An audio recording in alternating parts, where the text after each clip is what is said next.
I have no idea if that was playing on y'all's end or not, but No, not at No. all. That's why I said hello. it was You know totally what? playing on mine. You know what we Technical are? difficulties already. You know what Yeah, we that's. are?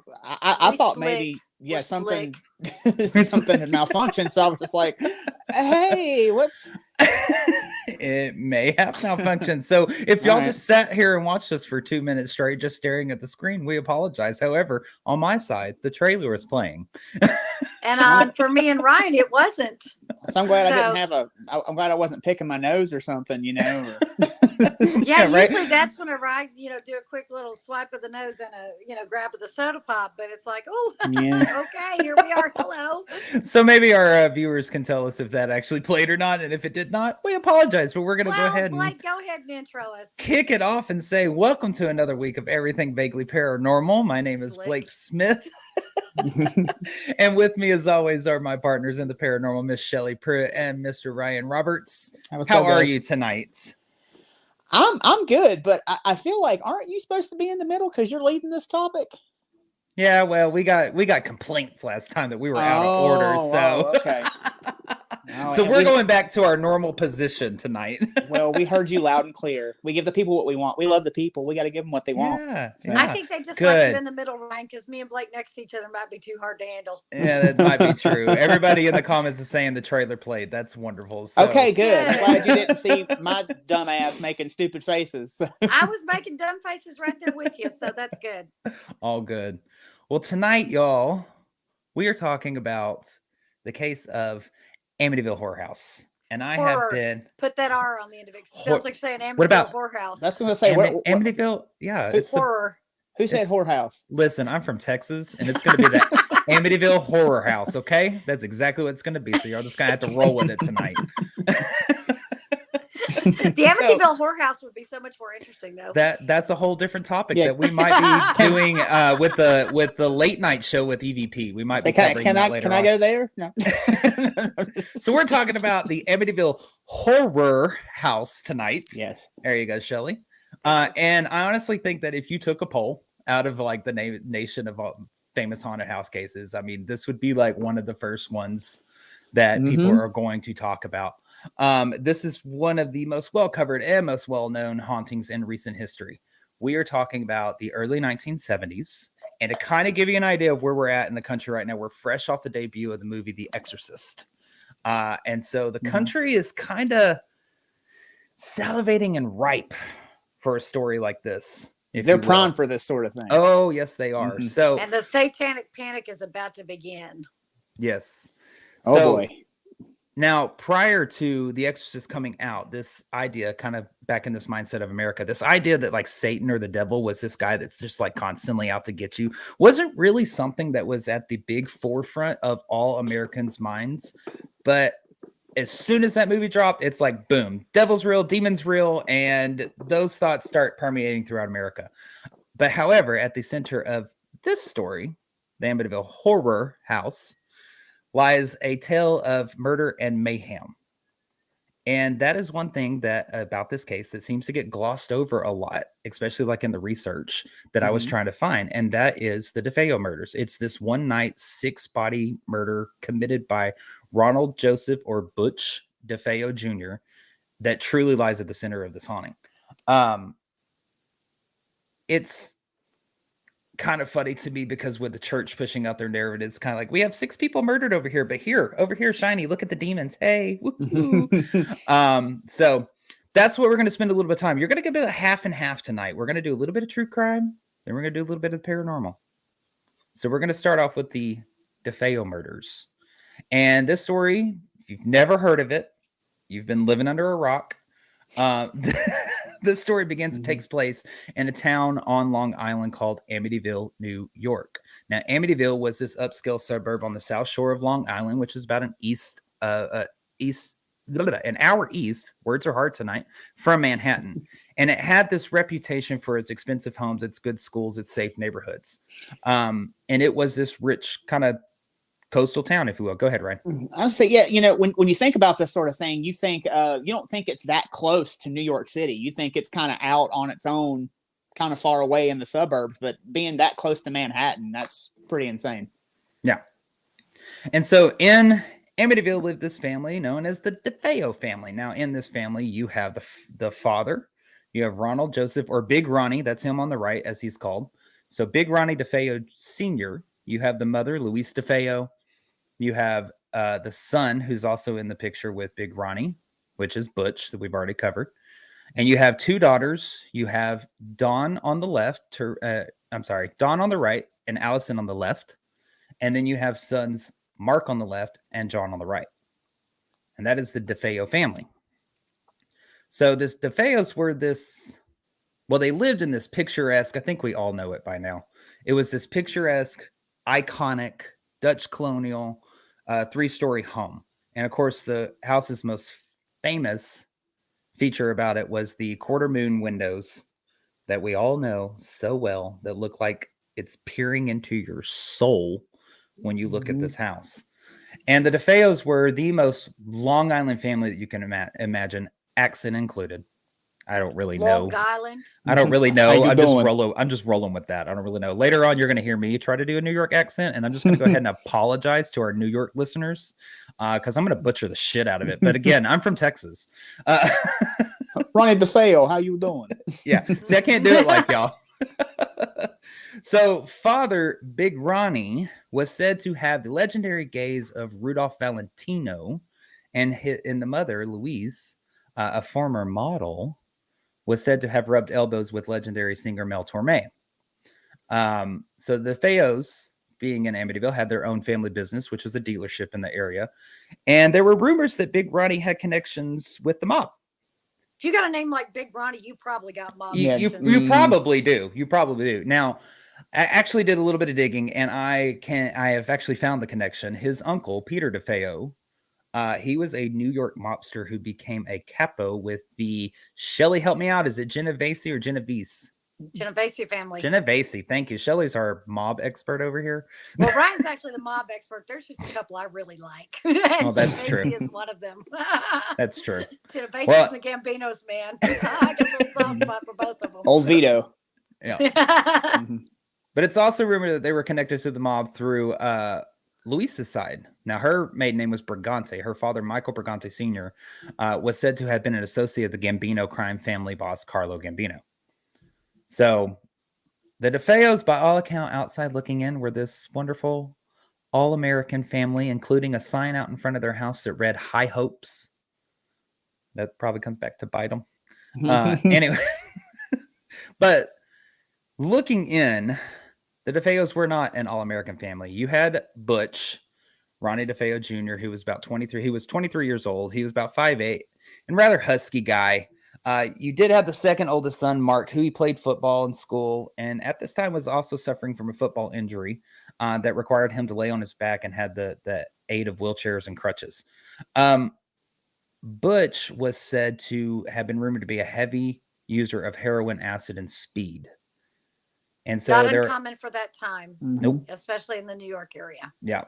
And there were also a lot of reports from several individuals that I read through all this research about abuse taking place in the home. Big Ronnie was a big disciplinarian, and reports have suffered that he was also abusive towards his wife as well as the kids, and especially Butch. Since Butch was the oldest, Big Ronnie expected a lot more from him. And I'm using their nicknames so we can keep them apart. You can tell who I'm talking about apart from each other. So according to Butch's uncle, Big Ronnie would almost snap out of nowhere, stating that one time he observed Big Ronnie just sitting quietly one moment and then the next throwing Butch across the room, causing Butch to hit his head on the wall. Good God. So there were some pretty serious allegations of abuse in this family. So you can kind of see already growing up, this whole thing kind of come to a head. And that brings us to November the 13th of 1974. At about 6:30 p.m., Butch DeFeo rushes into a bar that's about a block away from the house. It was known as Henry's Bar. And he yells out, "Come quick, help me. Someone shot my mother and father." And this is where the New York accent comes in, so I apologize in advance. But my favorite response to this is Butch's friend, Robert Bobby Kelsky, who's in the bar, turns to Butch and says, "Are you sure they're just not asleep?" Very good. There you go.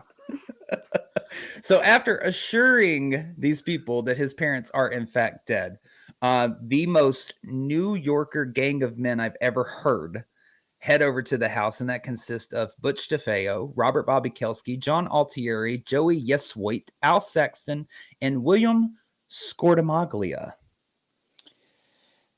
That's very yes, you're absolutely right. Yes. So you're saying they lived in an Italian neighborhood? Yes. Okay. They all load up into Butch's car and they head the block back over to, I know they headed, I don't know why they didn't walk, but anyways, they drive back over to the DeFeo home, and Bobby Kelsky jumps out and he rushes towards the house. The other 5 men are in tow, and he's Butch's friend, so he knows right where he's going. He goes right up to the master bedroom, flip on the light, and the whole group sees Luis and Big Ronnie laying in the bed. Big Ronnie, 43 at the time, he's laying face down and he's shot twice. One bullet exploded into his kidney and exited his right nipple, and the other bullet entered the base of his spine and lodged in his neck. Damn. Now Luis, also 43, was also lying face down and shot twice. I see a question stirring in Shelley's eyes.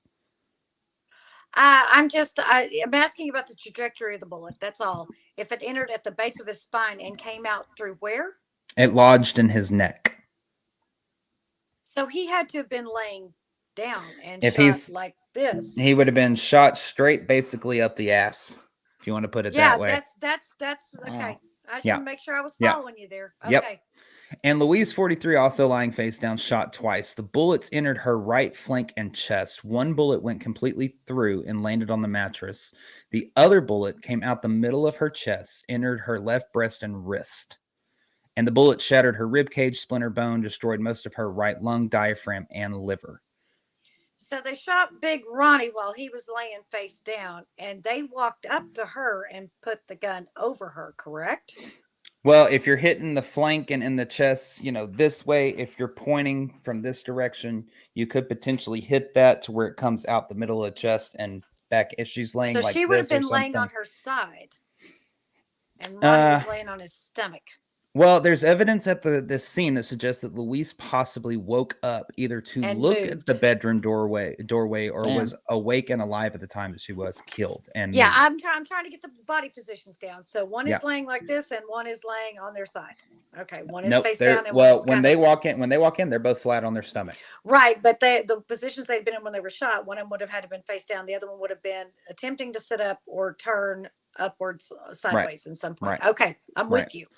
So now behind the headboard is a mirror, and that is reflecting this whole macabre scene. And noticing that Bob Kelsky was about to pass out, the group of men take him back downstairs, leaving only John Altieri on the second floor. Now, Altieri proceeds to the northeast bedroom, and he enters in there.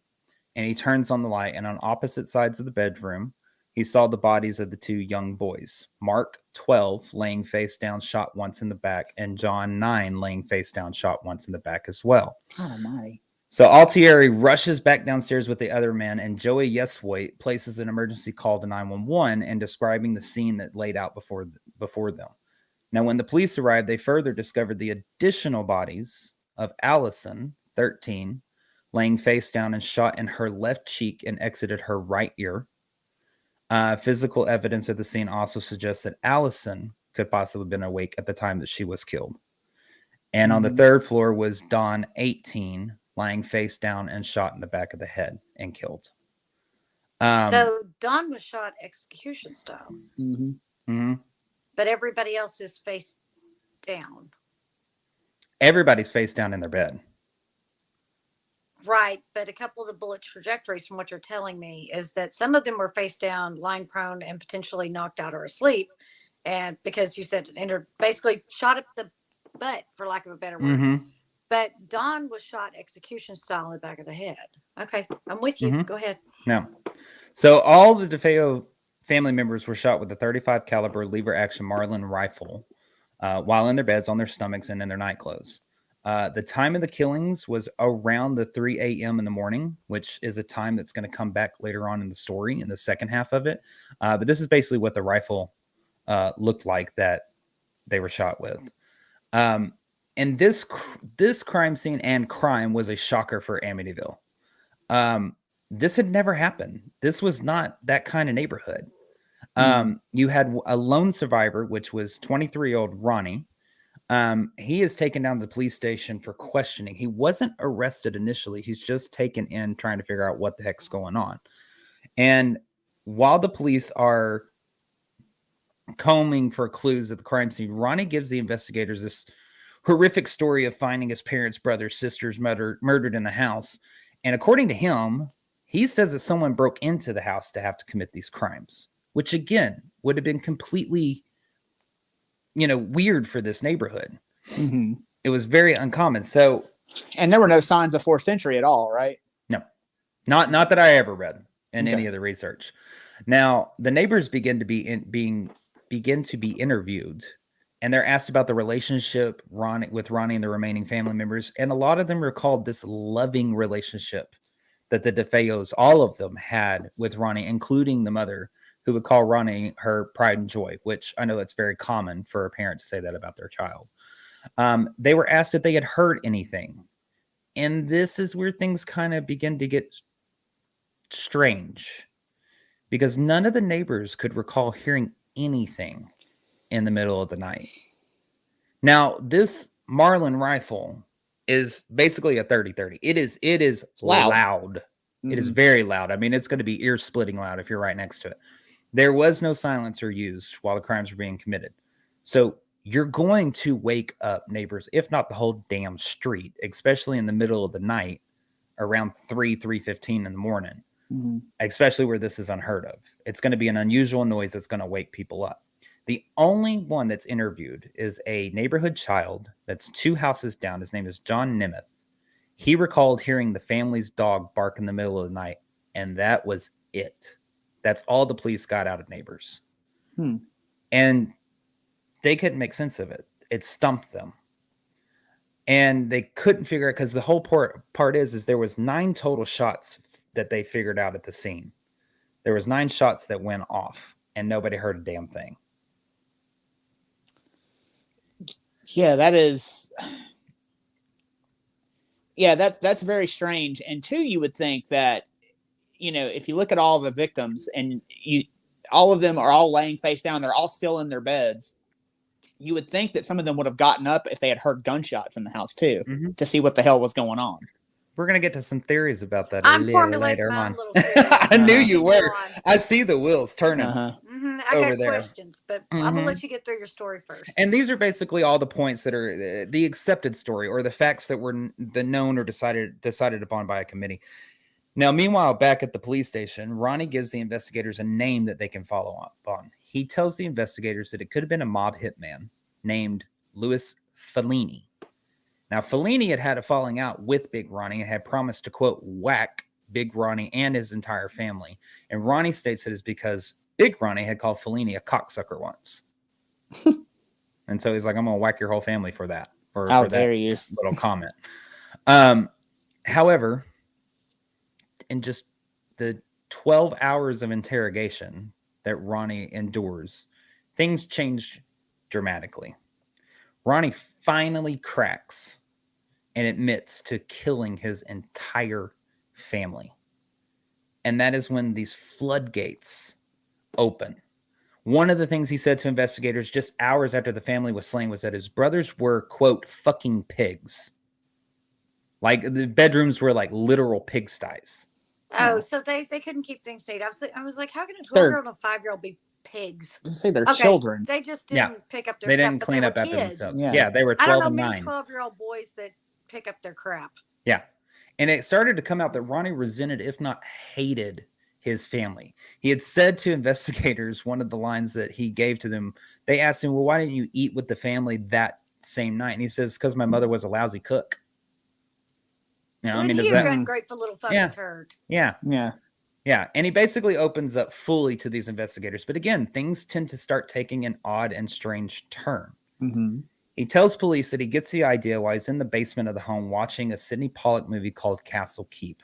Now, that's essentially a group of ragtag soldiers defending a 10th century castle from an invading German army. That's the synopsis of the movie. And DeFeo had told investigators that once he started killing, he couldn't stop. That it was out of his control. That he just had to keep doing it. Now, to Ronnie's defense, if I ever had to lay one out for this asshole, God help me. Ronnie did everything that he could to stop the murder of his family. Those are his words. Now, follow me here. Ronnie Okay. had been threatening to do this for years. A year before the murders, Ronnie and his parents went to go see a psychiatrist in Brooklyn, and the psychiatrist very bluntly told his parents, "He will kill you one day. If you do not commit him and get him help, he will kill you." And of course, that's not what happened. They didn't commit him and get him help. Ronnie attempted to leave the house for a short time, and for a short time, he did. However, Big Ronnie ended up cajoling him back into the house, and once there, disabled his car and cut off his allowance. And that, coupled with this onslaught of abuse at not only the hands of the father, but to some reports, the hands of the mother as well, that's what ended up starting to bring about all of these thoughts that I'm just going to kill my entire family. So wait a minute. He's 23 years old and he has an allowance? I mean, I guess. Okay. Interesting. It says they cut off his allowance, so I'm assuming Weird. he does. A little strange for me too, but so Ronnie ends up being arrested on November the 14th of 1974 as the funerals for the 6 DeFeo family members are being planned. And it's when he's in the grasp of his attorney, William Weber, that things really begin to spiral. Weber wanted to build this defense of insanity for Ronnie. So the following is what the accepted story is of what took place at 3:15 on November the 13th, 1974. Again, Ronnie claimed he was in the basement of the house watching Castle Keep, and that a figure, a woman demon with black hands dressed in a hood or a robe, appeared to him and placed the Marlin rifle in his hands and demanded that he kill his family. And also along the lines that throughout all this, there's these demonic voices telling him to do it as well. And Ronnie, speaking prior to the murder, said in his testimony that, quote, "I can say I knew something bad was going to happen to my mother and father." Now, granted, this could be because he planned it, or it could be because of the voices. Just follow the story here with me for a second. Okay. So Ronnie ends up loading the gun. He walks up the stairs to the second landing and into the master bedroom and shot each of his parents twice, killing them as previously described. Ronnie then crossed the hall, shot and killed his 13-year-old sister. He then proceeded into his brother's room where he shot and killed them both as well, Mark 12, John 9. And finally, he made his way to the third floor to his 18-year-old sister's room, Dawn, where he placed the gun to the back of her head and pulled the trigger, killing her instantly. He ends up disposing of evidence in a sewer drain in Brooklyn, and he threw the gun off a pier in Amityville and went to work like nothing had happened. So Ronnie states about the murder, again, in his testimony, quote, this is the direct quote, "It was out of my control, did not have touch with reality at the time that I did what I did. I had no control of it." End quote. And in an interview later on, Ronnie ends up stating that the only thing that he felt a conflict about was the death of his brothers and sisters. He couldn't explain why he did that. That was the only conflict he had about the whole night, about the whole situation. So he's arrested. He's telling all of this stuff, and they end up moving him on to a trial because this fool's going to end up, going to prison. So in the fall of 1975, Ronnie stands trial. He added with his testimony that during the murders, the black shadowy figure that placed the gun in his hands moved with him from room to room as the slayings were committed. And he states in an interview, quote, "During the course of my trial, some priest that I didn't know whose name was or whatever was in the courtroom watching my performance on the witness stand. He thought my Interesting choice of words. performance on the witness stand that I had to be possessed by the devil." And I actually marked in my notes here, notice the word of performance twice. Mm-hmm. Yeah. You knew that syntax wasn't going to get me. I knew it wasn't going to. I was sitting there typing those notes out, and I'm like, Shelly's going to clock this right as I freaking say the word performance. I know it. Now, he did state many times in his testimony that there were ghosts in the house, that he had always had a devil on his back, and that something was definitely wrong with the house. And he also stated several times that he overheard his family plotting to kill him.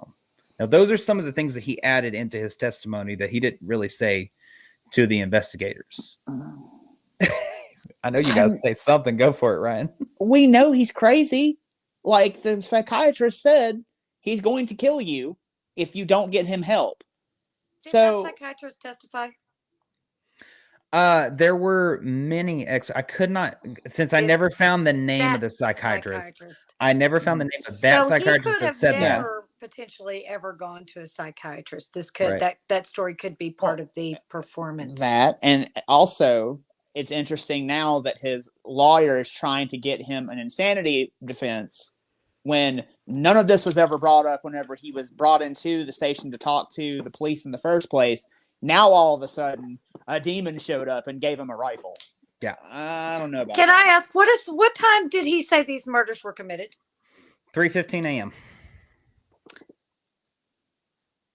Can't be right, because in the story he says that he killed them and then he went to work like normal, but in the opening of the story it says he went to the bar at 3 a.m. to get his buddies. Nope.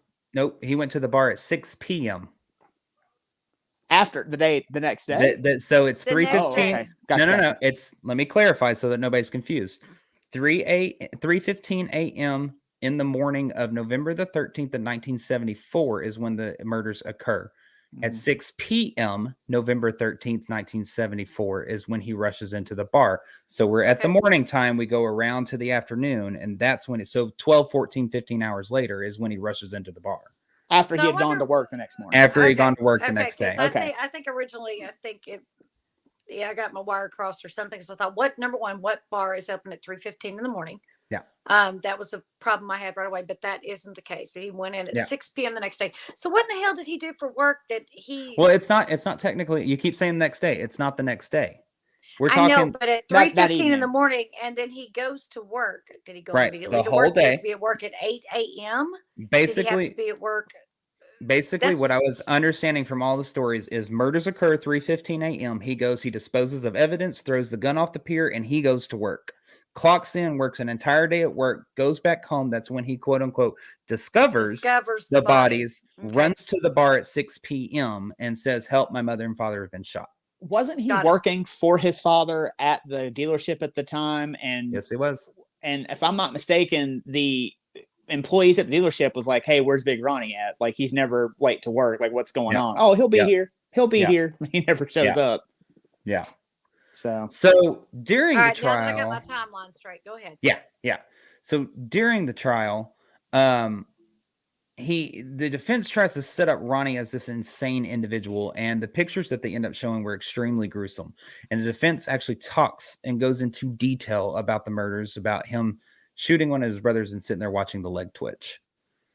However, as more and more people begin to testify, this tends to start to backfire when relatives and friends took to the witness stand and testified to the fact that, Ronnie would act out sometime, but he was always posturing about it.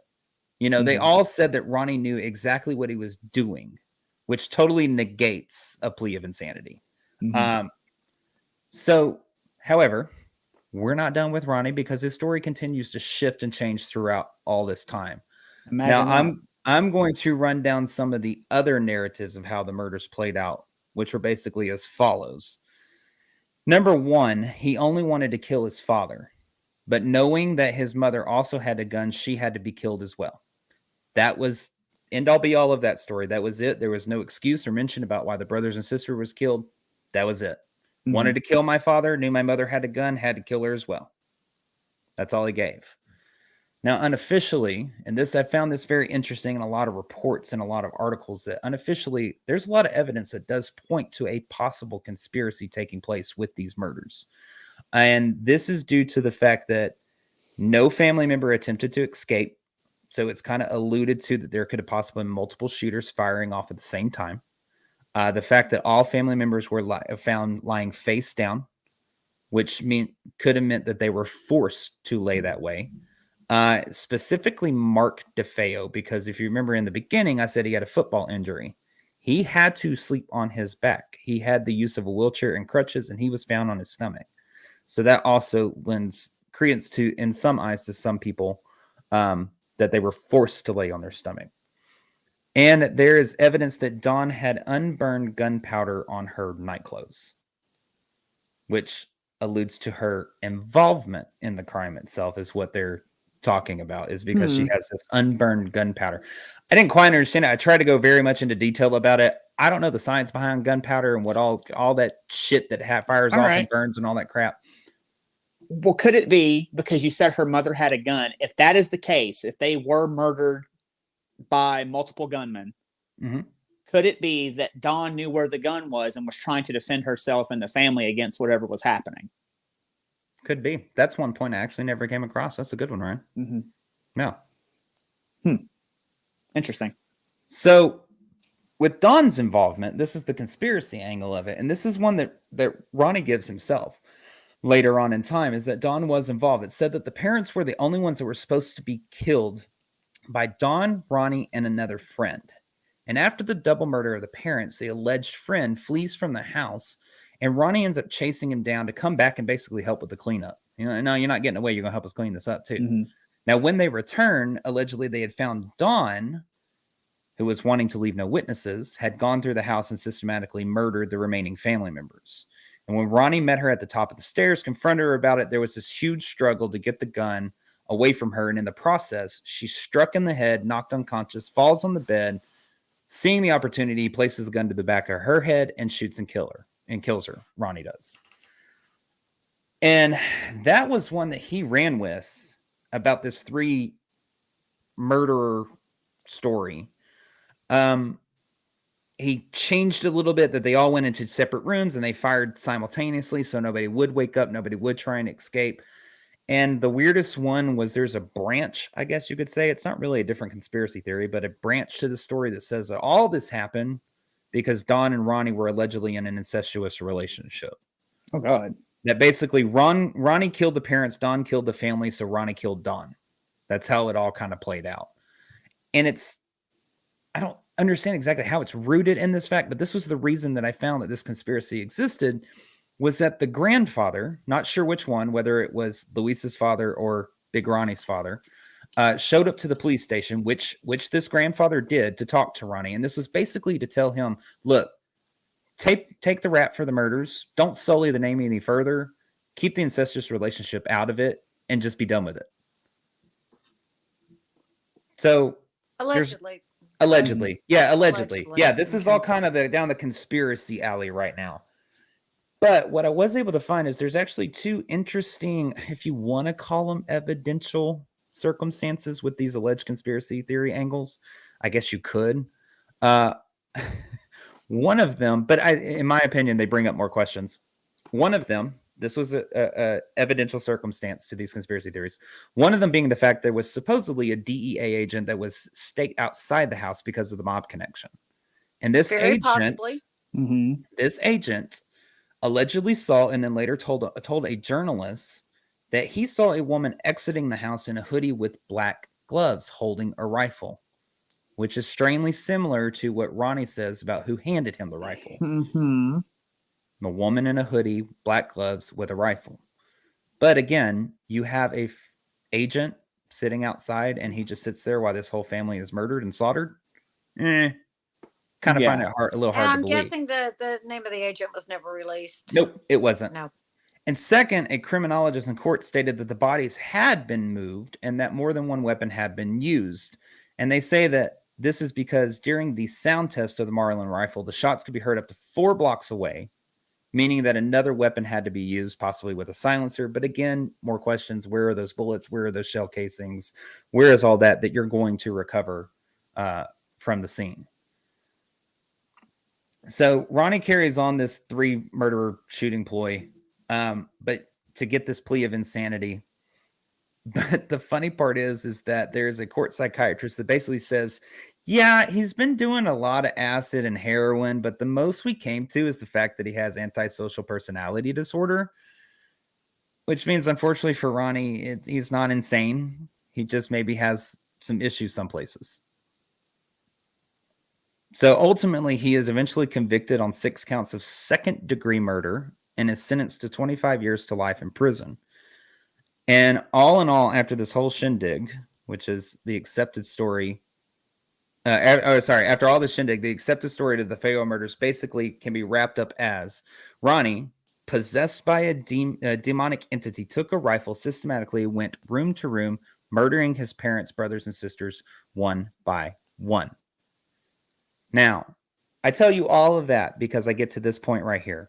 regardless of demonic involvement in the DeFeo murders or not, you still have the perfect storm of ghost stories. You have a family that is murdered and slain in this house, and that energy affecting another family that moves in.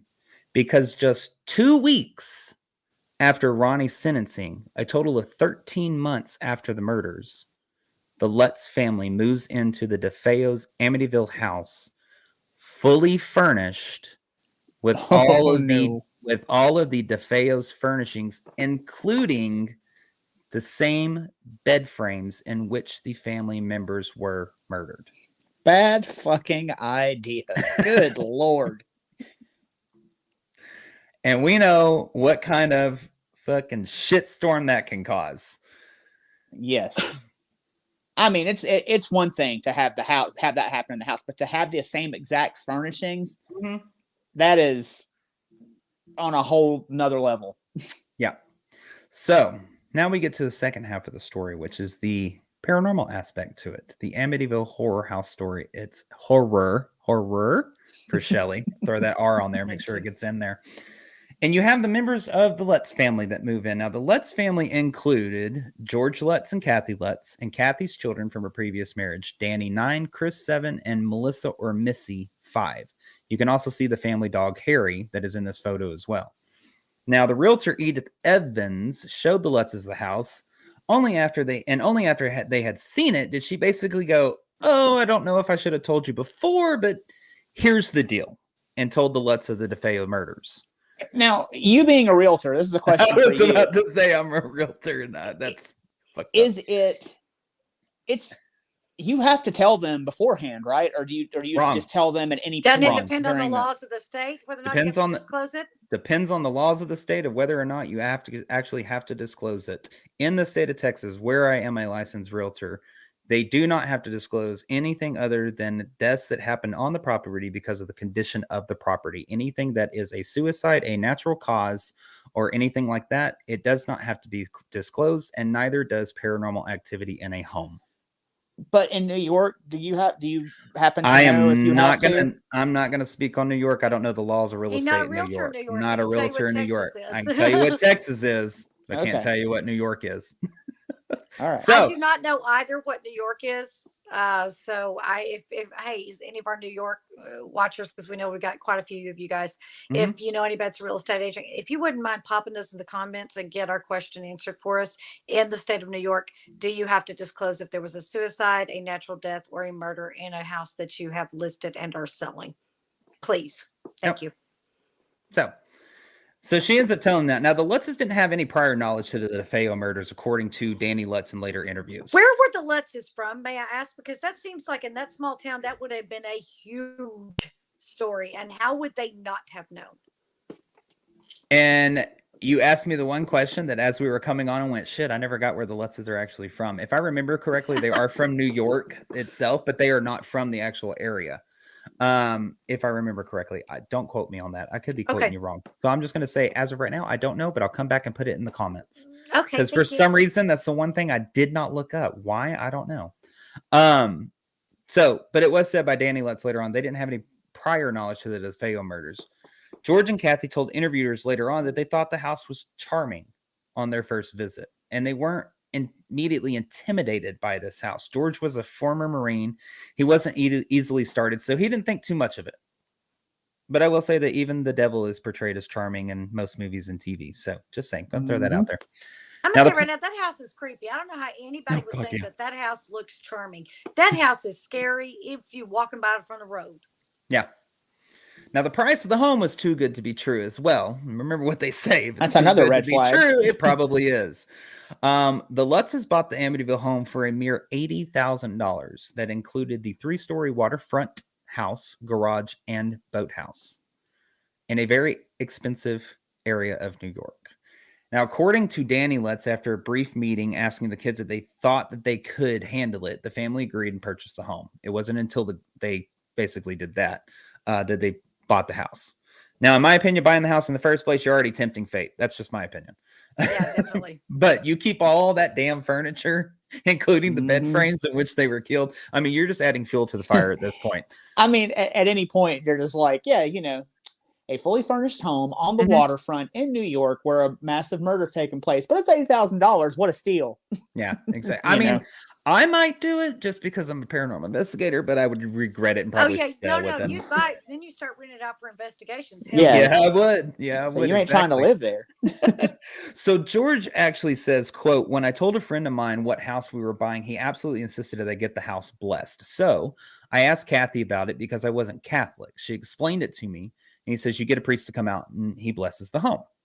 Um, for those there, it's a lot more involvement than that. We actually kind of went deep into that discussion in our pre-broadcast that's on our Patreon for tonight. But basically, a lot of things can be used: holy water, incest, incest, not incest, incense, uh, No. sage, crucifixes, blessed salt, all that kind of stuff. Any and all combinations and benedictions to ward off evil and influences of the devil. We've actually gotten to take place of in one pretty recently. It was kind of cool. So December the 18th of 1975 is where their story begins. Day one, the day that they move in. Now, prior to the house blessing, within the first hour of them being on the property is when shit starts to go sideways. The family dog, Harry, was going absolutely crazy, barking, whining, all of that, tied to a leash in the yard. He ends up bolting straight for the fence, jumps over it, is not able to get to the ground on their side, and is basically hanging himself. Strangled Now, himself to death. he didn't strangle him to death. Now, according to Danny saw this, ran as quick as he could. Being even a little kid, took all the strength he had. Finally got the dog back over the fence. Dog went back into the yard. That was within the first hour. Now, of course, it's an animal, and people might be like, okay, it happened. Maybe he just got excited. I mean, but they're But- sensitive to that sort of stuff. So But being somebody who's not easily startled by it, you could brush it off. I could see that. Mhm. Now, for the blessing, George and Kathy called in Father Ralph, or Ray, as he's called, Pecoraro. Pecoraro had actually arranged the annulment of George's first marriage, so that's how the connection is made. So on day one, as they're moving in, Father Ray shows up for the home blessing. Now, George states, quote, Father Ray showed up while we were moving into the house, first day into the house, and I have believed always that since then that one of the things that made the place uninhabitable was the house blessing, which can be true. I mean, you can do more harm than good. You can piss something off or you can run it out, one of the two. And there was this one room in particular that made Father Ray extremely uncomfortable. And that was what the Lutzes were going to be calling and using as their sewing room.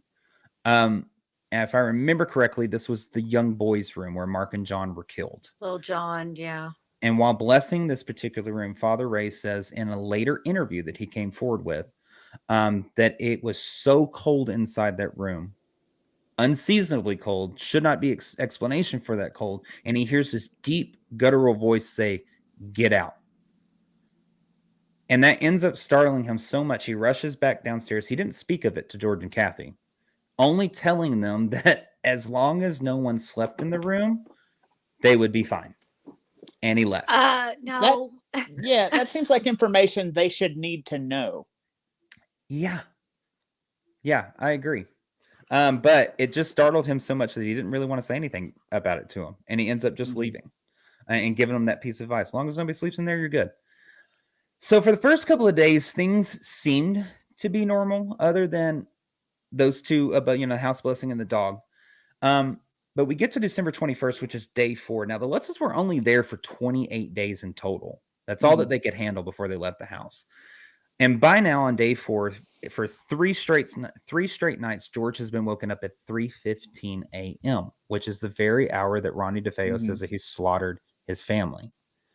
Now, going into this for a little bit from a paranormal investigation standpoint, a lot of people do believe that 3 a.m. is a time frame to be known as the witching hour, the devil's hour. It's when the time when demons and ghosts are said to be at their most active, which I'm not saying that they're not. We have a lot of crap that goes on in a lot of locations at around 3 o'clock in the morning.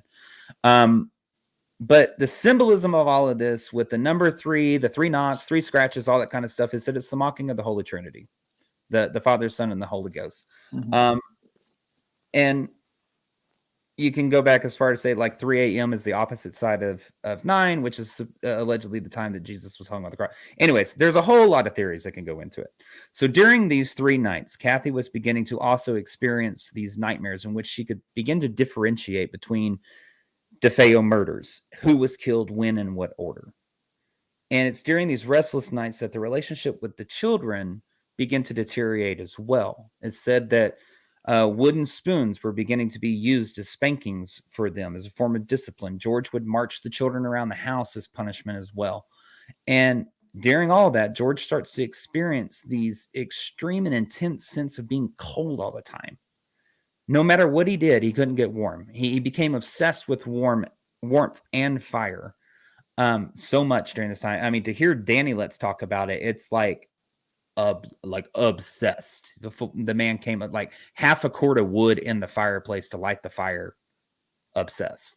That might be exaggerating a little bit, but it was a lot of obsession over this.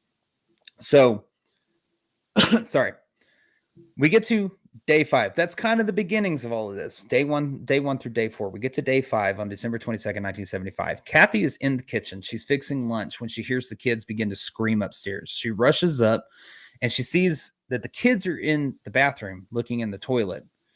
Might be scrying for those dookie demons. Inside joke. But what they all see instead are these black stains in the toilet bowl. I'm going to let you form your own theories on those. That have seemed to form within the bowl of the toilet itself. The kids go checking out other toilets, and it's the same thing kind of throughout the house. Now, for whatever reason, Kathy is compelled to go check the sewing room during this time. And she walks into the room and sees this horde of flies, like 400 to 500 flies. And this is during the winter months in New York. So, a little strange. I don't know, man. I know you got something. It could just straight up be dookie. I mean, because they could have had a plumbing issue that they didn't know about that could have attracted the flies. Very well true. You never know.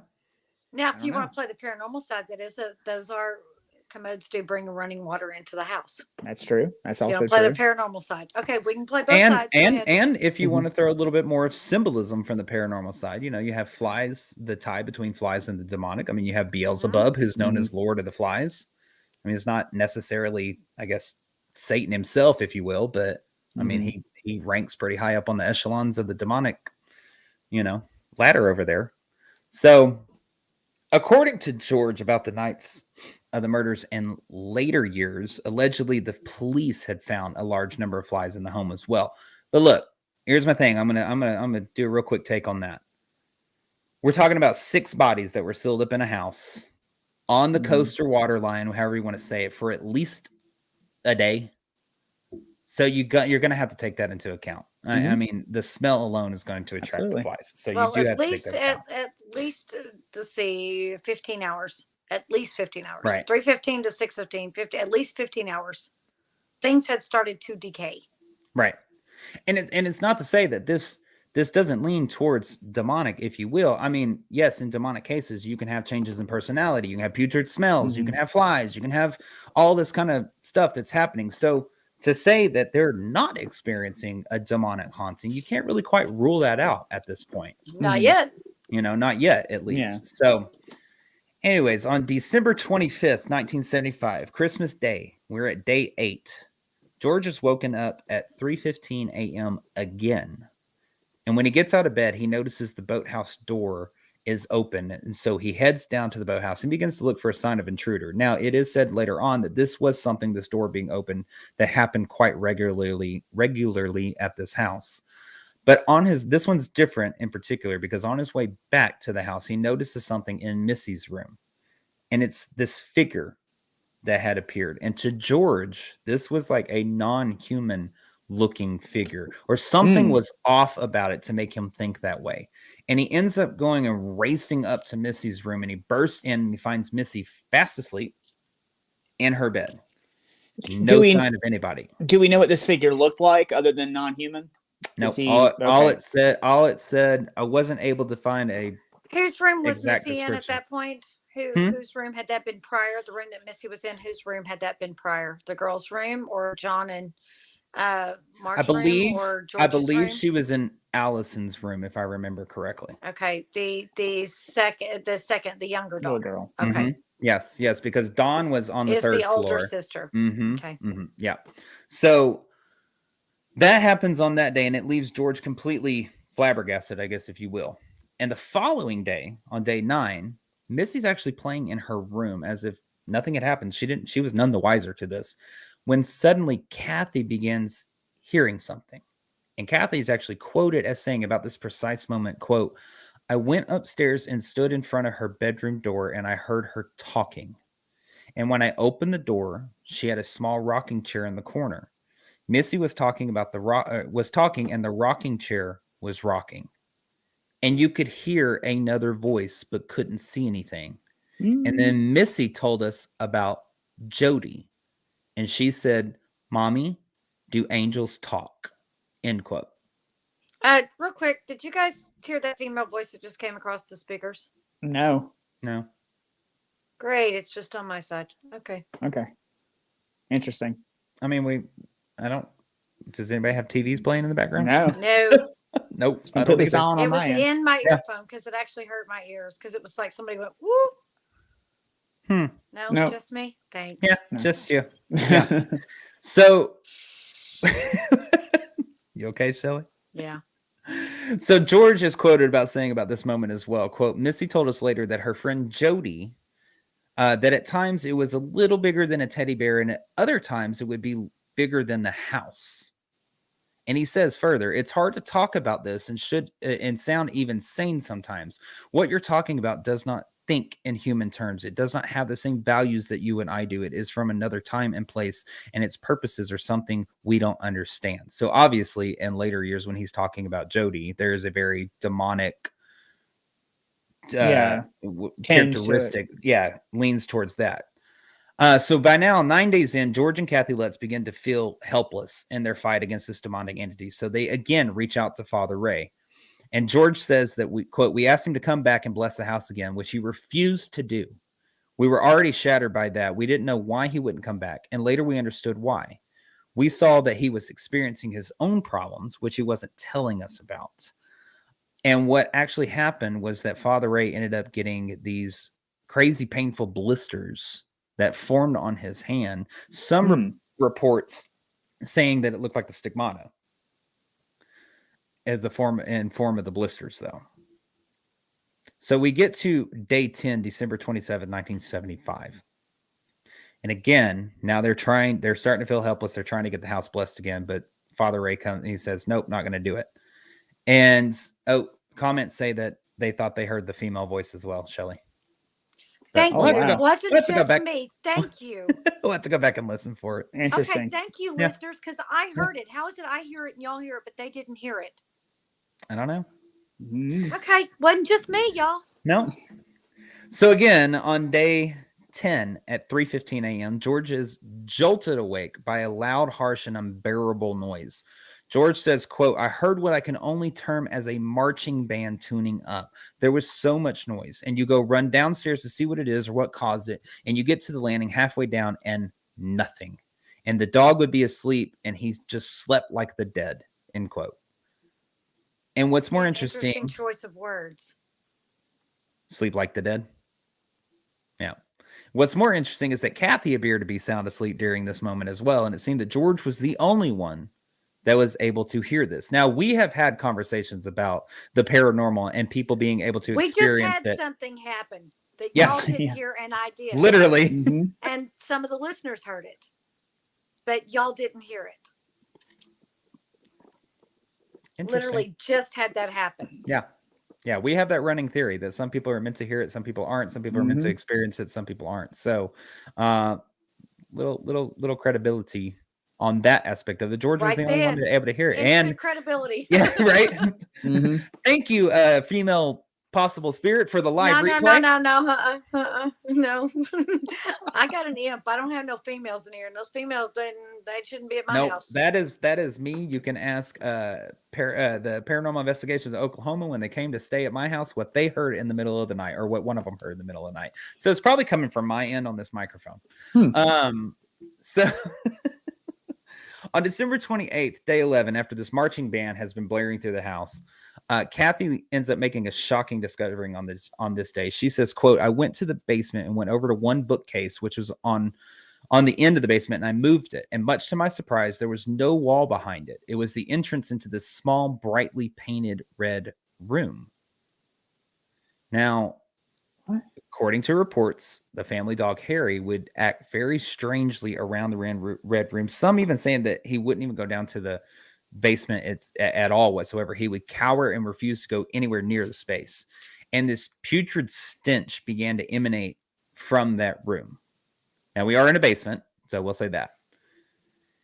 And George says, quote, it wasn't always there. Later, we learned that after we moved out of the house and we spoke with the local police there the night of the murders, a year and a half before we moved into the house, that same odor was there. He's talking about the odor, was there when they arrived on that scene. Again, 6 bodies in a sealed house 15 hours later. Just throwing that out there.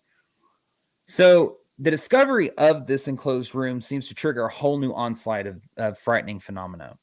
One morning following the discovery of the red room, they find a mysterious green substance in an upstairs hallway. And George is quoted as saying, it was a green gelatin substance. The carpets were red and the stuff was green. I was not there at night, or it was not there at night. It was there in the morning. It was sticky and it was wet. And you would wipe it up and it would go away. And the next day it would be different, but it would be back.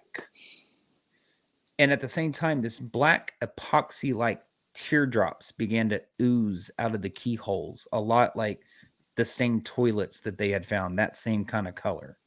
All of that starts happening after they uncovered this red room. And they have an experience on New Year's Day, on day 15, that they claim that cloven hoof prints. Cloven hoof prints. That's where I'm going. Mm-hmm. Sorry, words are hard. Tripping over my words. They appear in the snow leading from the house. That was the only thing that they said that happened that day. Now, remember, I totally forgot to tell y'all. Missy, Jody. I forgot to go into Jody's story. Jody is a demonic pig. I'm just going to throw that out there. It's little Missy's imaginary friend that's either as big as a teddy bear or as big as a house, but it's a demonic pig. Okay. And they find these hoof prints leading from the house. I did forget to mention that Jody was a pig. Sorry. I figured you were going to come back around that whenever you told the footprint story. Yeah. Well, that just triggered the reminder to say so. So, but on January the 4th and day 18, by now the hauntings are completely beginning to take their toll. George is being woken up every single night at 3:15 a.m. And him and Kathy are heavily sleep deprived, terrified of their own home at this point. They reach out to an old and trusted college friend, Joe and Mimi Vetter. Now, Joe was the best man at George and Kathy's wedding, as well as a riding companion on their motorcycle. And Joe says, quote, they came over to the house one night unexpectedly, and they knocked on the door, and it was George and Kathy, and they came in. My wife made some coffee and drink, and George proceeded to tell us about the house, the strange going-ons in the house. Things like flies at the windows, the temperature of the house used to get very cold, especially mid-morning, 2, 3 in the morning, strange sounds. It just took us off guard. We were aghast. You hear this amazing story, but you can't put 2 and 2 together to equal 4 because we didn't see or witness anything. Maybe if we did, I would have believed a little more. End quote. That's what he's talking about the night whenever they called the Vetters in. So George and Kathy end up having this whole conversation with them, get their story out to somebody finally, and they head back home after this conversation with the Vetters. And both said that as they got closer and closer to the house, the feeling of this disappointment of not being believed started to fade as they got closer and arrived home. And that night, as George laid in bed, his thoughts began to turn dark.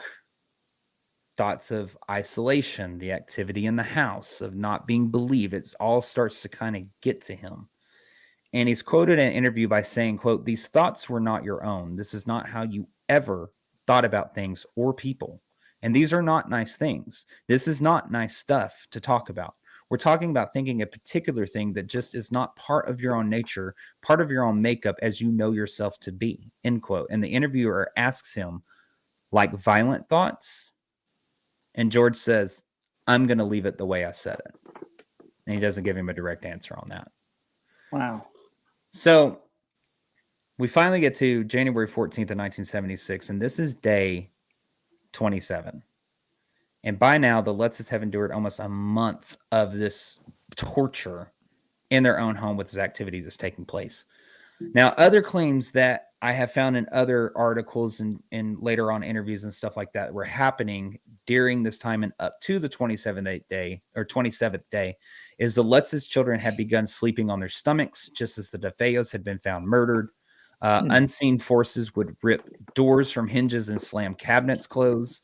There's a 12-inch crucifix on the wall that continued to revolve until it was upside down, no matter how many times it was placed back upright. And there was also one time that George had tripped over a 4-foot tall China lion ornament in the living room. And when we looked down, he had bite marks on his ankle. And this lion would also reappear in the living room after George had moved it into the sewing room after that had taken place. So, and Blake, whenever you and I were kind of talking about this a little bit, I have read the Amityville Horror, the book. And that is the one thing to me that stood out, because I had a ceramic cat in my room, and I think I read it when I was like 9. Okay, whatever. I could buy whatever I wanted to with my allowance as long as I bought books. And I moved that out after reading that. I remember I'd read it, and I'd looked over from my bed, and there was my little ceramic cat that someone had made me that was sitting in my corner. I got up and put that son of a bitch in the closet. And that is where it lived. Because I did not want to, because, your mind, as a little kid, mind starts playing tricks on you. You start thinking, did that cat just move its head? I'm like, I'm going to handle this. It's going in the closet. I thought I picked it up going, don't bite me. Be glad that you were old enough that you didn't have to experience a goddamn Furby going off at 3 a.m. in the morning. I've been there. No, Furbies were not allowed in our house. No. Them damn things, I swear. those damn Teddy Ruxpins. No, F off with that. Exactly. You ain't lived till you've had your cousin put Shout at the Devil in a Teddy Ruxpin or Highway to Hell in a Teddy Ruxpin and just turned it on. Yeah, you ain't lived till you've seen that. I love your cousin, whoever did that. Yeah, good job. Props to the cousin. Props to the cousin. Props to the cousin. That's funny. He's my kind of guy. He would put in Ozzy Osbourne, cassettes into the Teddy Ruxpin and play that shit. Little Kiss, you name it. He's my kind of guy. Hilarious. Yeah. So at this point, they are desperate and seeking help fiercely. Now, in a bold attempt, Kathy and George, they decide to attempt to bless the house themselves and attempt to drive out this demonic infestation. George is quoted, says, a quote, a friend of ours came over and told us what he had learned to do. And that was go through the house and bless it. That's all he said, end quote. That's all he said about how to bless it. Now, we've gone far enough in past episodes and even this episode of how to bless a house. So, and the pre-broadcast, how to bless and the pre-broadcast as well. Mm-hmm. So with a Bible and a crucifix in hand, George and Kathy carry out this blessing. But George has doubts about it from the beginning. It's not going to work. No. George says, quote, I'm saying to myself, we already had this blessed, but if this is going to work, okay, say the Lord's Prayer in each room, open a window, command that was ever there to leave in the name of Jesus Christ. And he said, we heard these, like a chorus of voices say, will you stop? And when that happened, he said, you get the sense that this is just not going to work. And I mean, that's it fighting back. If you're going in, you're blessing, they're going to make you doubt everything. Your faith. Right. And you got to go in there with the intent that you're going to get this out of your home. You have to go in already deciding you're going to win. Exactly. Yeah. Because in anything that has to do with any sort of paranormal anything, intent matters. Yeah. Yes. Absolutely. And so it's obvious by the end of this that the blessing that the couple didn't work. And it's the final night that the family was in the house that was set to be the absolute worst they had ever experienced. And that was on January 15th of 1976, day 28. The final night in the Amityville house. It seems that this entity is angry and possibly retaliating for the blessing the night before. So on this last day, the activity starts just as before at 3:15 a.m.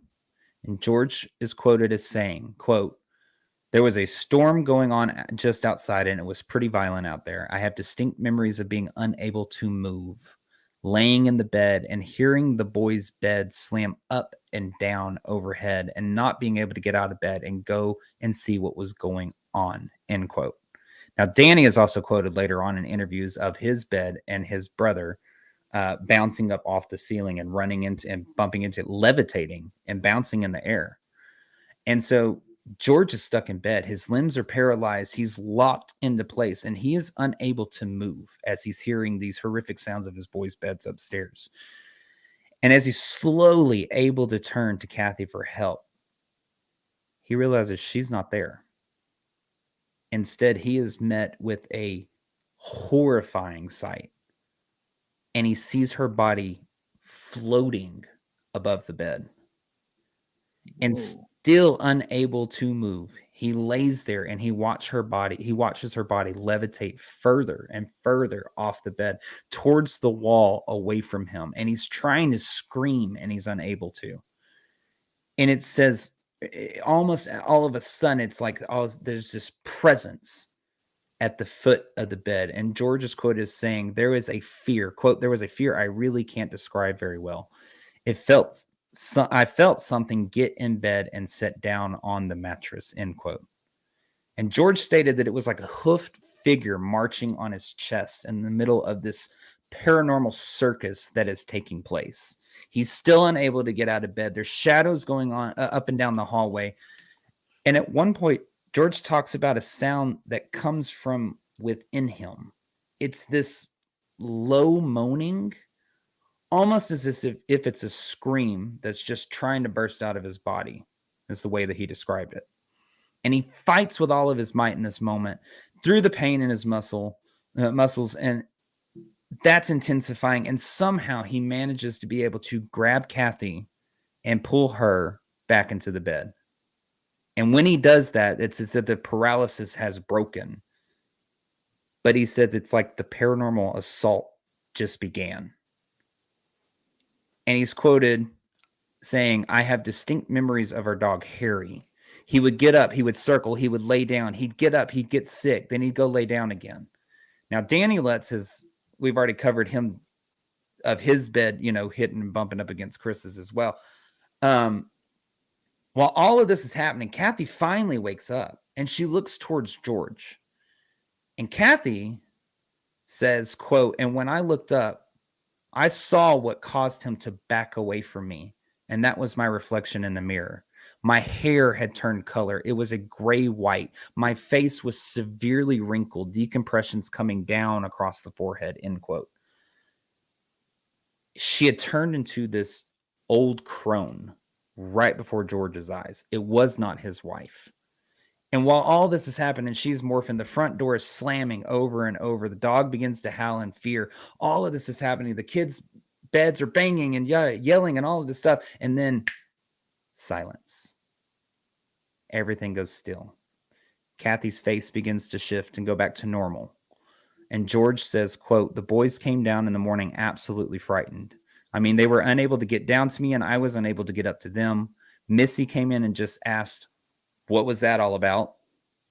He said, we tried very hard to get Father Ray on the phone. It wasn't until he actually said to us that we had to leave. We had to leave the house. It hadn't occurred to me that this was something we really should or must do. And it's even after the night of hell for the Lutzes, they were still very reluctant to leave.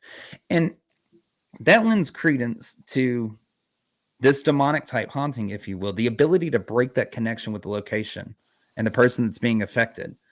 We sit back and we just go, just leave, just move, just buy another house, whatever. It's not always that easy. It's not always that simple for them to actually follow through with the action of doing that and severing the ties and walking away. In some cases, is almost next to impossible. And so that's what you have to break. And that's kind of what Father Ray told them. You have to leave. That was that moment that they were like, oh shit, yeah, we have to leave. And the act of leaving the house was a little different, though. George says it was a whole day process. He mentioned to a few sources that he seemed unable to communicate that day. The act of just collecting just a few bags, a few clothes, getting a couple of things in orders to be able to get in the van and leave seemed to take forever, almost as if in slow motion. And even as the Lutzes leave the house, it still seemed the house wasn't through with them. George says, quote, there was a banging on the van all the way out of Amityville from the outside. And I remember being pretty much thrown around on the road a couple of times. Now, it doesn't go into a lot of the stories that I read, but I believe that on this final day, something happened even further within that final night that the Lutzes will not and have not talked about, which is the absolute true reason why they left. And it's the way that the story reads in this moment. One really can only assume that this horrible factor that made them leave was George Lutz potentially attacking the family himself. And because according to many sources during that time, his hostility had grown so much that he had become a completely different person. And I think that that's what is finally drove the family out of the home. But that's also not the end of the Lutz's story with the Amityville house. So as the house sits empty, George begins reaching out to paranormal experts to attempt to find anyone can help.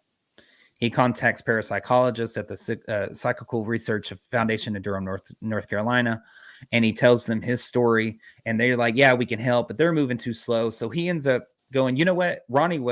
Him and Kathy start thinking Ronnie might have been possessed. We got to talk to his lawyer. They get in touch with his lawyer. They tell his lawyer the wild tale. And from there, the story breaks wide open. And they start to lose control of their story. They end up severing the relationship with William Weber, Ronnie's attorney, when he asked them to sign a contract handing over control of the story. And they retreat from the spotlight at this point. And they go, nope, this is too much. We can't do it. However, there was one reporter with Channel 5 News out of New York, Laura DeFeo, that managed to get through to the Lutzes. And after a 5-hour in-person conversation, the Lutzes decided to give Channel 5 News the exclusive of anything they did to DeFeo and Channel 5. So Laura actually ends up contacting Ed and Lorraine Warren. And we've talked about them many times on this podcast. Very brief overview of them. Ed Warren's a demonologist. Lorraine is a clairvoyant and a light trance medium. And they were very much pioneers in the field. So, were you going to say something, Ryan? Mm-mm. Oh, sorry. I thought I heard somebody say something. So, on February 24th, after the Lutzes have left the house and the house is sat empty for a little bit, Ed and Lorraine Warren, Laura DeFeo, and a Channel 5 News crew meet George Lutz in front of his former home. And Laura says, quote, and I'll never forget, they says to George, why don't you come into the house with us? And George was, no, I was sitting out here and I had to leave when you guys weren't on time. He said, because I was getting ill just sitting in front of the house. I won't go back in there. So he gave the keys. We went into the house with just us, our camera crew, and Ed and Lorraine Warren. And of course, the house had been vacant now for several weeks, but you could tell that the Lutzes had really left in a hurry. Stuff was still on the kitchen counter. Dishes in the sink. The gingerbread house that Kathy had made for the kids at Christmas was still on the dining room table. It looked as though, the house was just waiting for the residents to return. And she says, as we went through the house with Lorraine, Ed was guiding her. We went ahead of her and he'd be like, okay, what do you feel? And he had his crucifix and holy water. Lorraine would give us her impressions. And she said she felt ill. She was getting a headache when she got to certain parts of the house. And she is actually quoted as saying, I started to walk up the stairs and it was as if you were like walking against a waterfall. That force was so strong. So Laura says that they went into the DeFeo and the Lutz's master bedroom, and that's where Lorraine felt ill the most. She was feeling the violence and it was beginning to make her ill. Shelley, you should be familiar with that. All the while, Ed's down in the basement. And he says, it's my custom to go down into the cellar. Shelley, you should be familiar with that.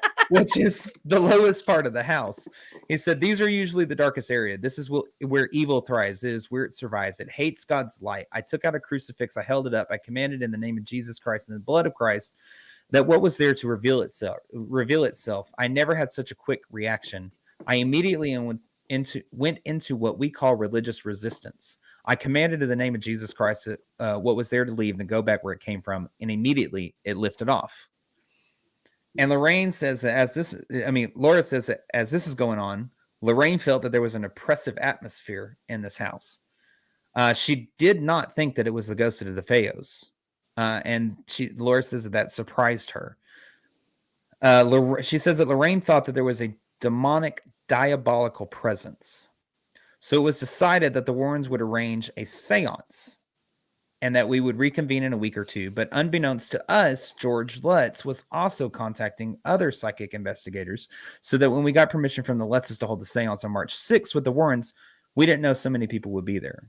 Now, I will go ahead and say we don't dabble in seances. No. And it is interesting to me that Ed and Lorraine wanted to participate in a seance when they come at this from a very religious point of view.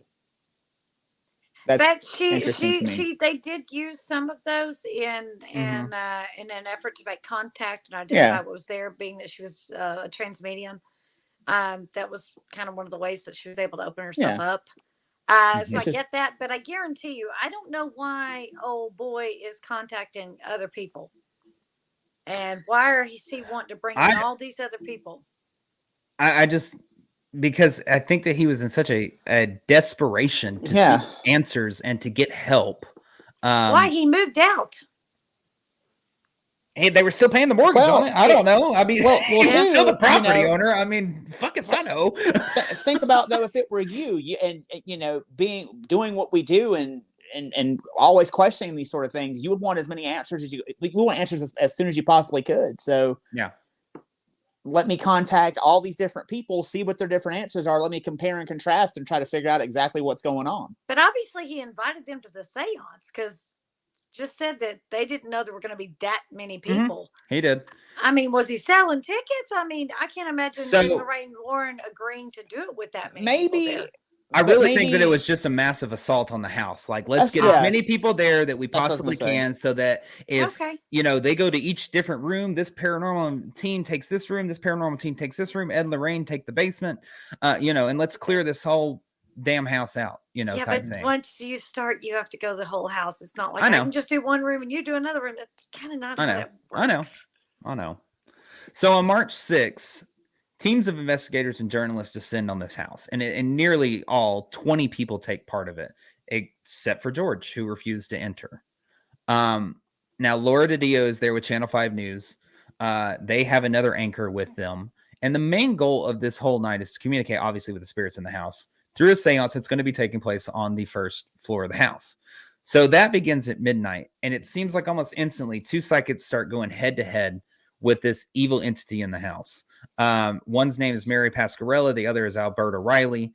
They're talking to this thing, saying basically like it's wanting to do harm. It's this black shadow form with a hood. That's what one of them does say. And it moves around the house. So go ahead. But would they have known about the details of the DeFeo? I was going to say, don't even ask me about psychics. I'm saying, would they have known that before they went into the house? Probably in the paper somewhere. They did it very well could have been. The DeFeo trial was probably all over the news, and I'm sure they were saying what he had said. So again, good job, psychic. Where'd you pull that from? The freaking newspaper. Go ahead with your bad self. So these investigators spread out throughout the house, and Lorraine begins to take impressions on the second floor. Now, Lorraine is quoted as saying, the feelings were very, very depressing. All these spirits, they were there almost mocking you. It was horrible. I felt George and Kathy's fears, their anxieties. I can't begin to tell you the feeling. It was horrible. When I went to the sewing room, I remember saying, quote, I hope this is as close to hell as I'll ever get. That is what I felt in that room, and it was awful in that room. Now, she also says that by the end of the investigation, she did much after that, going in the sewing room, she doesn't have much recollection throughout the rest of the night. The whole rest of the night is blurry. Not much more happens the rest of the night. Matter of fact, I couldn't really find anything because all I found next was that at sunrise, the investigation concludes. That's the next step that I found. From the sewing room to the investigation concludes, and everything in between that is a blur to Lorraine. Well, let me give a little credibility to that, though. I know that whenever we have done Estes methods, that we don't remember some of the stuff we say during the time we're doing it, and that is an exercise in channeling. Yeah. And there are some things that you have to go back and watch and go, oh wow, hey, that makes sense. Whenever you ask that question, this is what we got. I don't remember saying that. Yeah. If I think sometimes if you get really tuned in, that is very possible. Maybe nothing else was reported because nothing else was remembered. Yeah. So. Well, at the end of this investigation, the Lutzes received the worst news I think they could have ever received. Ed and Lorraine Warren are convinced that this house is infested with demonic entities, and they tell Jordan and Kathy, we can't fix this. we can't do it. It's the most evil house in America is the way that they described it, even in later years and later interviews. And so that just defeats the Lutzes. So they can't have a priest come in and perform an exorcism. Ed and Lorraine can't fix it. So they continue to make the mortgage payments on the house for the next several months until they just decide to give the house back to the bank. I mean, that was it. They were like, we're done. But before they do, George, still too scared and nervous to return to the house, asks some of his writing buddies to retrieve some essentials from the house, including Joe Vetter, the first one that they had to hear the paranormal tale. Jordan and Kathy take what they have left, just a few meager possessions, and they begin a new life with the kids. They purchase one-way tickets to California, George's boat, motorcycles, family car, all that. They leave it all behind. They give the car away to a guy at JFK airport. And years later, George and Kathy Lutz are given a rite of separation in the Anglican church, which seems to have worked. Throughout time, the effects of the house fade from their lives. And that's kind of until you get into later years with Danny Lutz giving interviews. He did give a solid hour-and-a-half interview that you can watch on Tubi. It's called My Amityville Horror. It's very interesting to hear his side of it and to hear his tell of it. That man has seen some shit. That's all I'm going to say. The way that he acts and all that kind of stuff and his reactions and whatnot. But I will say, in digging further into this, we would not be true investigators if we didn't look at both sides of this. So my favorite part of this is it the Amityville hoax instead of the Amityville horror? There was a gentleman named Rick Moran, who was a researcher, who compiled a list of more than 100 factual errors and discrepancies in Jay Anson's book, The Amityville Horror, versus what actually happened. First off, being one of the that he found was the infamous priest, Father Pecoraro. Pecoraro confirmed the claims on the TV show in 1979 in the TV show In Search of in 1979. He told Leonard Nimoy it was all true. However, in an affidavit under oath, he stated he had never even visited the house. And he said he only talked to the Lutzes on the phone. Now, somebody just asked about this next one in the comments. Does the house have people living there now? Yes, Melissa, it does. Matter of fact, the people who bought it afterwards, Jim and Barbara, I'm going to butcher their last name, Cromartie, the owners after the Lutzes, said none of the damage that the Lutzes claimed, including the broken locks and hinges, actually occurred, and that all the various hardware in the house appeared to be original. And they have reported no problems with the house. None of the owners have reported any. The house has changed hands many, many, many, many times since the Lutzes moved out. None of the former owners after the Lutzes have said any claims to the house. I found this one interesting. The demonic pig named Jody. Jody was actually a cat that Ronnie DeFeo used to call the pig because of the size of the cat. The cat used to look into Missy's room from a tree branch near the bedroom window, and it was the neighbor's Rufus Ireland's. I love that name. Rufus Ireland. That's a good name. It was his Persian cat. And Rufus believes that to this day that the whole thing was planned and not a single neighbor had heard a single disturbance whatsoever from the house during the 28 days that the Lutzes were there. Also, on the day that the Lutzes claimed that there were hoof prints in the snow, records show that there was actually no snowfall in New York on that day. And the window that supposedly went up and down on its own, there is a story of that in the house, did actually go up and down on its own without the weight of human hands, but the counterweights on it were improperly adjusted. And an investigator is actually on camera showing that you can make the window move up and down by stepping on a certain part in the floor. He would actually step on the ground, stomp on it, and the window automatically just like shoots up, which is a really cool magic trick. And if y'all can figure out how I can make that happen in my house, I'd love to freak people out. And I just got to give that investigator a round of a fucking applause. That is awesome. That's good investigating. Yes, that is very good investigating. Now, the interesting part is the original articles about the haunting were in Good Housekeeping. And in the original article, because, you know, that's all Good Housekeeping is, get them hauntings going. The original article says nothing about human forms, slime, demon faces in the fire, which is another claim. All it talked about was the Lutzes got the house for cheap due to the DeFeo murders and the fact that the Lutzes were hearing some strange noises. Now, George goes on to say that he was misquoted in the article. I'm just going to go ahead and say it. Strange noises is a far cry from Kathy levitated. Okay. Yeah, that's a real big Yeah. difference. I got strange noises in my garage, but ain't nobody floating around. Yeah. Now, there is one that I do want to talk about because there is actual alleged photographic evidence from the night of the investigation. One of the things that people point to about as far as the Amityville horror story goes is that there's a very famous and very creepy photograph from inside the house, and that is the ghost boy at the top of the stairs. And I think y'all know what I'm talking about, and I'm gonna show it. Little John. Yeah. It's circled in red there. Now, the Warrens had set up a camera that would go off at certain intervals. And the files from those cameras sat at the Warrens' house for years and years. And a secretary said she was looking through them, going back through the Amityville case files, and that every time she came to a certain photograph, she was pregnant, her baby would kick. So in this photo, you can see there's a face on the left side of the screen. It's very haunting as hell, don't get me wrong. A face and a shoulder. Yeah. Mm-hmm. And that it looks like a little boy, possibly John DeFeo. But a lot of people say that the most likely explanation is that the face belongs to paranormal investigator Paul Bartz. Paul Bartz, or Paul Bartz's nephew, who was a 10-year-old boy who allegedly happened to be tagging along that night. Oh, so there was legitimately a kid on the investigation. Well, then your evidence is crap. Allegedly. But you can't. I mean, if he allegedly was there, then this evidence is crap, because if you get a kid on one of our investigations, ain't no kids at our investigations. Yeah. You know. Oh, they're gonna wander about this one. Yeah, I had never heard that particular side of this one, of this picture. It always looked like a real kid to me, whose eyes just got reflected in the right. Flash of the camera, because it was just so solid. But I wasn't there, so I'm not going to call crap on somebody's evidence. But the credibility's gone down if they literally had a 10-year-old kid at the investigation with them. That is allegedly.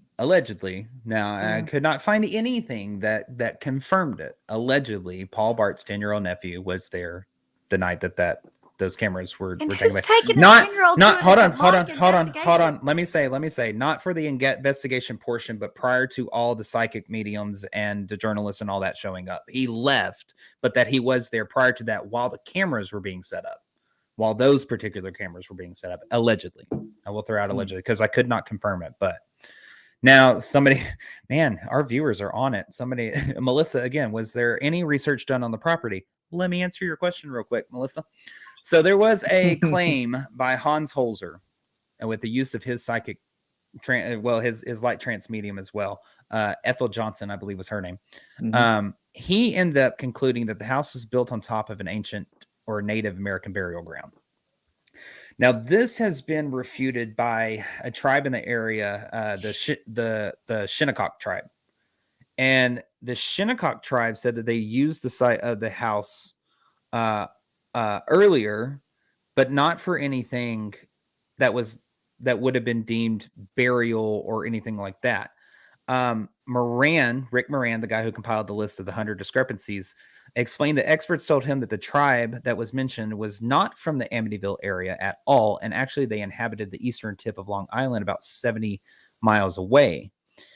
And the chief of that tribe says even if there was a burial ground or something along those lines, the Shinnecock tribe chief said that they wouldn't go into someone's body and control them in death. That wasn't something that they would do, that the spirits would do of the Shinnecock tribe. So those are some of the more interesting ones. Like I said, there's a list of 100. We could sit here for another 3 hours and go over those, but we're not going to. You can go look it up. But I believe wholeheartedly that the Lutzes experienced something. I do not doubt that. You cannot have a murder of that magnitude. You cannot have that kind of energy residing in that house for another family to move in after and not experience something. Can I personally necessarily label it as demonic? I wasn't there, so I'm not going to. But if it is faked, I think that there is harm in faking stories like this. You know, I think it implants in people's minds that the idea that the devil, as we talked about earlier, is constantly out to get you. You know, both this story and the Exorcist story are billed as a true story. I do think that there is harm in faking stories like that. Mm-hmm. But that's only if it was fake. I can't label as demonic. I wasn't there. The things that I'm seeing, I can't mark it out of my list. You know how we do. We categorize a bunch of things when people are telling us claims and whatnot. And that's kind of what I'm doing here. It's like if we were to get a phone call to come help somebody's We've house. got a checklist. We got a checklist that we go absolutely. down. Okay, boop, boop, boop, boop. You know, I can't rule out demonic haunting, but I don't necessarily jump directly to that category. That's just me. Well, I'm going to tell you, I think that right now, I think that the DeFeo murders, I think that old boy was probably tripped out on LSD. And I think that he absolutely planned it. I think that, you know, he just says he didn't eat dinner with the family. I think he absolutely ate dinner with the family. And I think that he drugged them, which was the only reason he was able to kill them all. I think it was just him. I think he threw in the other shooter theory just to throw people off. And again, he says his performance in court, because it was a priest that said he must have been possessed by the devil. Of course he would. What sane person would do this? Somebody who tripped out on LSD and thinking he's seeing things bringing him guns. Yes. So I think that absolutely 100% was someone under the influence of a very severe drug who was already unhappy with his parents, who was, you know, just wanted a freedom from them, but wanted the house, wanted the car, wanted whatever money he was due, you know, in the inheritance, that kind of thing, because I believe he was supposed to get a pretty good sum of inheritance as well. So I think that was absolutely a planned, carried out murder. And I think that he poisoned them to get them under control. And then in order to do the deed, he got really hyped up on acid and went about his business. Now, with as far as the Lutzes go, I think that there's a certain amount of imagination that can play into and influence what is going on. Like I said, after I read the Amityville Horror book, I thought my little ceramic cat in the corner was moving. My imagination in that moment, the seed had been planted there, therefore I was rolling with it. Way you fix that, you move the crap out of your view. Funny enough, the cat never came out of that closet. Never heard any scratching, nothing like that. You didn't have bite marks on your ankle? I did not. I was very grateful for that. However, I think that someone, and it is alleged that George himself was also prone to a bit of violence as well. So that is alleged. Yeah. So someone that is already prone to that, he is a military man, a Marine, if I'm not, is that correct? Former Marine. Okay. So this Marine would have been trained in weaponry, killing, that kind of thing. If he had served his country in any way, shape, or form, he had probably killed someone at some point if he had ever gone into any kind of battle.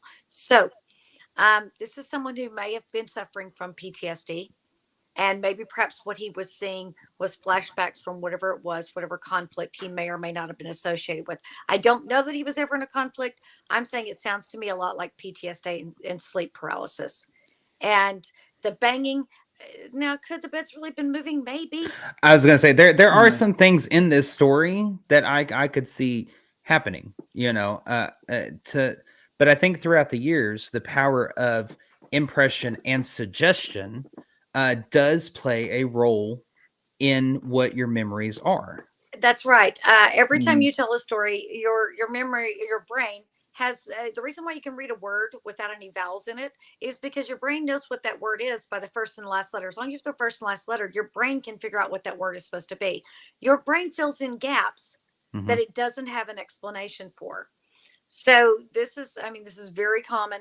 And I think it's one of those things where he potentially was suffering from PTSD. He was alleged to have had a bit of a violent streak to him as well. The suggestion of what had happened in the house, the fact that it was this son, and you know, as I do, children, if they've heard this, you know, oh, it's Jody the pig, Jody the, you know, demon pig. Okay, we've been here, demon. Okay, whatever. That could be a child's imagination. The bed moving up and down that he thought he heard, that could have been PTSD, remembering gunshots that he was hearing. Now, as far as the eldest son goes, I don't know what to make of his story. I but will I am say, relatively certain that he has had some kind of financial benefit from telling it and retelling it. I don't know if he has or not though. I don't think he has. I don't think that he has. None at all? So No. not to my knowledge, because I will say, and this answers a question that's in the comments. Melissa asked if any of the Lutz children had ever been interviewed. I'll reiterate, yes, there is a documentary called My Amityville Horror on Tubi, is where it's available right now for free to watch. That is basically an hour and a half worth of Danny Lutz's interview, his entire take of the story. And it is a very compelling documentary. The way that he reiterates things and tells his stories, he's believable. I will say that he is believable in his testimony as to what happened in that house. Now, again, he is pressed on a lot of the stuff that George was experiencing. And he pretty much alludes to the fact that he's not really going to talk about George's experiences so much as just his own, what he himself in first person, with first person knowledge, experienced. And that is smart.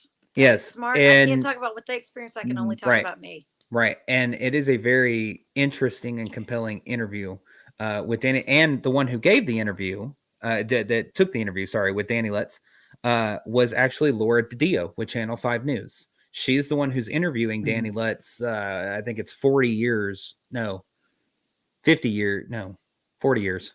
I don't remember. I think it's 40 years after. A large increment of time. A large, a number of Several decades. decades later. Yes, a number of decades. So the lady who went in and investigated the house with Channel 5 News and the oldest child of the Lutz family who experienced all this get together and make another documentary however many years later. Quick question. Was there ever anything caught on the cameras about the Channel 5's news crew? Not to my knowledge, other than the things that were taking place with the seance. Okay, so they recorded a seance, but they recorded nothing else in the house going on. And I'm sure that they had cameras everywhere. And you guys know that sometimes a place locked up and sometimes it won't. But I have found, and I think you guys will probably agree with this, that if it's something nasty there and you're like, come on, let's see you, sometimes it obliges. Yeah, you're going to see it. It obliges. Especially something that's that strong. I would have thought that would have been especially invasive to the home and probably to whatever was there. I am. Let me finish what I was saying about the Lutzes. Also, the fact that George's story kept changing as well. The fact that all of these stories kept changing as more and more media attention came to them, as more the stories begin to get more elaborate and more elongated. That to me always is kind of like, okay, look, it is what it is. This is what happened, and then it goes, well, it is what it is, and this is what happened. But they twisted my words on this. Okay, it is what it is. It is what happened. It is, they twisted my words on this. But I forgot that this happened too. I got issues with that. That's just me. I got issues with that. I mean, yeah, you've got a amazing story. Why do you need to embellish? If it's a good story, you don't need to add anything to it. Just tell the story. Yeah. But I'm with you though. I think that George probably suffered from some sort of PTSD, especially sleep paralysis, because the whole story about Kathy levitating and him not being able to move, and all of a sudden he sees this figure in the bed, and all of a sudden he's suddenly able to move. Sounds to me like sleep paralysis. He's not. Sounds very much like sleep paralysis, and something walking up on his chest. Absolutely. I mean, how many times have we heard instances of sleep paralysis where somebody feels like they have something sitting on their chest? Absolutely. So there's that. And like you said, the story keeps changing as far as George goes. I do think that the Lutzes experienced something. I'm with Blake on this one. They experienced something. I don't think you can have that sort of incident with the DeFeo murders happen in that house and them using the same furniture and a whole nother family living in that house that kind of had a similar build to the DeFeo family, and something not happen. Yeah. So I think that they did experience something. To the extent of what it is, I'm not sure. I'm not gonna reach out, and I'm not gonna branch out and say that it's demonic, because like Blake, I wasn't there. I don't know what happened. Now, I would, if this reaches the current owner of the Amityville house, I'd love to come stay a night. I would love to come and investigate for you. Yes, we are. Just give us a phone call. Yep. reach out to the evppod@gmail.com. But Ryan, what you said, I think you're right on the fact that they were living in the same house with the same furniture, and that I too agree that they probably experienced something. You have a very traumatic event that imprinted onto that entire house. However, I'm not sure where I would go. Where does the actual events start and the stop and the imagination take over? Start. Well, and Yeah. I will also say, I'll say this, that Danny Lutz in my Amityville Horror, he has spent years in therapy and spending money on therapy to help him with what he experienced in that house. Now, again, I can't allude to what level it was, but to me, when you're spending money on therapy to help you with those issues of something that you experienced in your childhood, and he's not an easy interview to get, from what I understand, either. Like, he does not like to talk about what happened. So when he comes out and says, "Hey, this is what happened," that holds a lot of water with me. He's tough as nail in an interview, absolutely. too. Shit. But I will say, the one thing in this whole story that does not make sense to me, and just has always bothered me about this whole story, is people not hearing the gunshots. That is the one thing that I cannot wrap my head around. Why did people not hear the gunshots in the neighborhood if the gun is that loud? And why did the family not wake up when he was systematically going through the house, killing them all one by one? At that point, that's when you start walking back into the if it's not normal, it's paranormal. And you start walking back into that theory that we have, that's something that is so nasty and evil, which means that it would have had to have been there and would have had to have affected Ronnie. Now that's the path you're starting to walk down, that it creates this bubble, if you will, that doesn't allow the sound to travel. I don't know. Yeah, it's mind-boggling. It's very mind-boggling. And if you're going the paranormal route, like you said, think about how many stories you do hear where people say all of a sudden it got deathly silent and then they had a paranormal experience. That could be maybe what happened, but I don't know. I wasn't there. Right. If this like I said, this whole story is, it's tough because, there are things that make me lean one way, and then there are things that make me lean the complete opposite way. So I can't say exactly where I fall in this, other than I think the Lutz has experienced something. But with the DeFeos, that whole gunshots not being heard is well, I really think that just because a silencer was not found does not mean one was not used. Is there a silencer that fits that type of shotgun, though, and that type of rifle that I'm know sure about? that if you wanted to make a silencer, I mean, if they were truly connected somehow with the mob, I'm sure that they, I mean, come on. True. I mean, if you want a silencer for something, you can get a silencer for something. Just because one wasn't found doesn't mean that there wasn't one that wasn't on it. I think that is exactly how there were no gunshots that were heard. I mean, I mean, what do they call I don't know, let's just say poor man's silencer is pillow, Yeah, So, but still. So, I mean, know. I don't know if that I'm just giving you an could. example. There are things that could have muffled the sound, but I will bet you anything there was some kind of silencer that was made for it or used on it or something. That is the only way I can explain that you don't hear 6 gunshots go off. Do we know if the Lutzes or any of the Lutzes continue to experience paranormal activity after they moved across the country? Danny says that he has. He has, eldest, okay. Yes, the eldest said that he had. Okay. Were there not allegations that someone was maybe dabbling in something they shouldn't have been dabbling in? Yes, there were. Okay. By Danny, and he's very upfront about that. Okay. That George Lutz was dabbling in things, black magic, sacrifices, rituals, all that kind of stuff. That said that he went over to the house, looked on his bookshelf, and saw all these kind of books for meditation and human sacrifices, rituals, black magic. Tried to tell his mom about it, and his mom was like, "No, just shut up about it. Leave it alone. Whatever. It's it is what it is." And again, perhaps he was researching because of something he saw when he was, in the military, perhaps deployed. I I'll mean, say- trust me, what you research can be misconstrued, and sometimes you have to explain it. Yeah. Danny, Watch Danny, the pre-podcast if you want to know what I'm talking about. Danny does say in his interview that he saw George use telekinesis at one point. That he walked into the garage and caught George using telekinesis to move a wrench. So I think it's a little bit more than just research. I think that he was, according to Danny, he was training himself in a lot of this. If I had to say who I believe in this story, I believe Danny. I don't necessarily believe George. No. I think maybe George. I think maybe George. Okay, I will say I'll walk that back a little bit. I think, like I said, I think George did experience something, but to the extent that George is saying he experienced, I'm not so sure if that's the case. No. Danny, I do believe. Yeah. And Go watch My Amityville Horror and watch him give his answers and explain what he explains. It is very direct, to the point. He answers the question. It's not anything that could be out of the realm of possibility. He doesn't go into a whole lot of the stuff that George experienced. It's all his experience. It's very interesting of a documentary and interview.